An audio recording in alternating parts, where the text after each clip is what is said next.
everyone, I'm Samantha Allinger with FedScoop TV. I'm at our 2016 Red Hat Government Symposium. I'm talking to Rick Stewart, Middleware Solutions Architect for DLT. Rick, how are you doing today? Good, Samantha. Thanks for having me.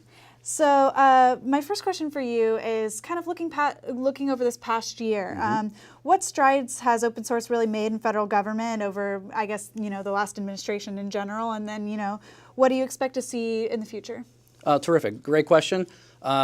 I'll be honest with you. The existing administration is not my. I don't agree a whole lot with them, but on this one topic about open source, they've been fantastic. Since Obama has come into office, he has set several mandates and executive orders to open up open source in the federal space and not make it such a commercial off-the-shelf trouble to get open source into enterprise applications. My concern with open source in the federal government is to make sure that it is supported, and that's why I kind of look for companies like Red Hat that takes open source and uses all that innovation from the communities. And I heard today, and I didn't realize how many community projects there are, but there are over 1 million. I found that really interesting, over 1 million. Yeah, Tim did a good job of explaining that because it was 100,000 not too long ago. So it's really proliferating. And last week I actually went to the All Things Open conference, which is the community of very enthusiastic evangelists of open source.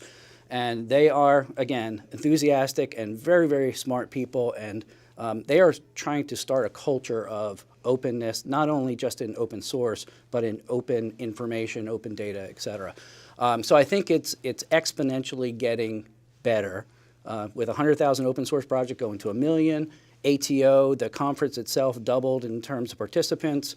The information of where it's being used within the federal government and state and local is also proliferating. But I do caution to make sure that there are controls that entities use in order to ensure that there's no security vulnerabilities, defects that can't be resolved without burdening an organization with putting a whole bunch of resources to make sure that they're active in the upstream community.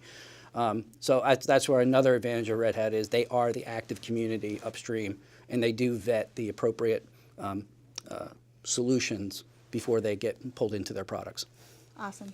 So let's talk about security a little bit. Okay. What do you think that agencies can, how can they use open source to kind of shore up their security? Sure. Well, it comes in many different facets, starting with the operating system, making sure that that's secure. Again, not touting Red Hat so much, but they did work with the NSA to come up with SE Linux. It's a Linux add-on that secures processes we're running on an operating system. The other aspect is to make sure that you don't introduce vulnerabilities either by writing your vulnerabilities yourself or using third-party open source libraries into your products. And there are other products, open source, that look at your applications to make sure that you're not introducing security vulnerabilities, not only at the point where you launch your application, but also as it progresses and stays within production. It will tell you if there's a vulnerability found after the fact. So you can take action proactively if you introduce something not nice for your application in your enterprise. Great. So it can also, in some ways, help you kind of check to see if you're Absolutely. introducing any vulnerabilities Right. into your enterprise. Presently and then in the future. Great. Sort of related to cybersecurity, IT modernization, Yes. and the need to modernize. Right. That's been a huge hot topic along with cybersecurity. There's legislation making its way through Congress. Tony Scott's talked about it a lot as of late. As agencies look to modernize in the future, how could open source maybe benefit those efforts?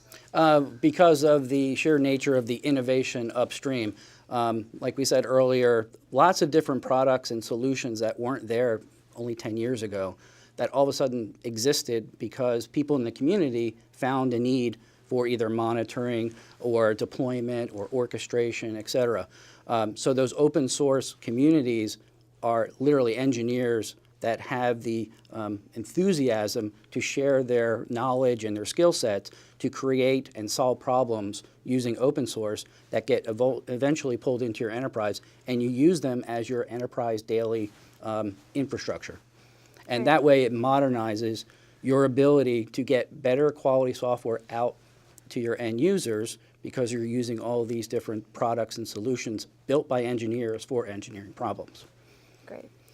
And what other areas can maybe benefit from open source? I was thinking about, collaboration, mobility, speed. Are those Right. kinds of things where you could see open source benefiting agencies? Yeah, mobility especially. There's lots of different data. Just heard 2 minutes ago about the amount of data that one agency was collecting over the last 2 years was worth 100 years of collecting data. Wow. So open data is one thing that I think will benefit not only the IT community, but the society at large. Take, for example, opening up information about either employment or devastation or cost of living increases around the country. That actually provides the citizens ability to either make decisions about moving somewhere or staying somewhere, taking a job, for example. So there's lots of different facets that you can use open data and open source in order to enhance your decision-making ability. Great. Well, I think that's all we have time for today. Fantastic. Thanks for joining us. Well, it was nice meeting you. Thank you very much for the Great, interview. it's nice meeting you. And I'm Samantha Allinger with FedScoop TV. Thanks for watching.